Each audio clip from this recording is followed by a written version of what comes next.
එක ලස්සන වෙරළක ධනවත් ව්‍යාපාරිකයෙක් තමන්ගේ නිවාඩුව ගත කරමින් හිටියා. එයා දැක්ක පාරුවක් අයිනේ ඉඳන් පුංචි බිලී පිත්තකින් මාළු බාන දීවරයෙක්ව.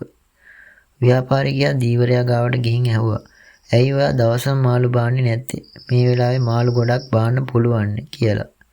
දීවරයා hina වෙලා කිව්වා, "මට මගේ පවුලට අද වේලට කන්න තරම් මාළු ටිකක් ලැබුණා. ඒ ඇති" කියලා. ව්‍යාපාරිකයා පුදුම වෙලා මෙහෙම කිව්වා, "ඔයා දවසම මහන්සි වෙලා මාළු බෑවොත් ඒ මාළු විකුණලා ඔයාට ලොකු බෝට්ටුවක් ගන්න පුළුවන්. තව කාලයක් යද්දී බෝට්ටු රංචුවක්ම ගන්න පුළුවන්.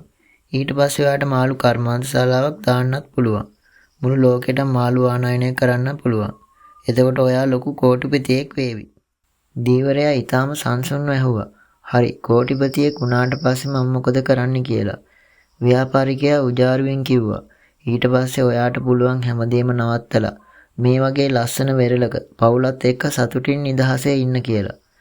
එතකොට දීවරයා hina වෙලා මෙහෙම කිව්වා, "ඉතින් ව්‍යාපාරික මහත්තයා, මම දැනුත් කරමින් ඉන්නේ ඒ දේම නේද" කියලා. "අපේ ජීවිතෙත් මේ වගේ තමයි. අපි සතුට හොයන්න කියලා තව දේවල් පස්සේ දුවනවා. හැබැයි අපි හැමෝම යන්නේ එකම ගමනක්. දුවන එක නවත්තලා දැන් ඔයාට තියෙන දේ ගැන තෘප්තිමත් වෙන්න. සතුට තියෙන්නේ ඔයා ගාවමයි. හිතන්න ටිකක්."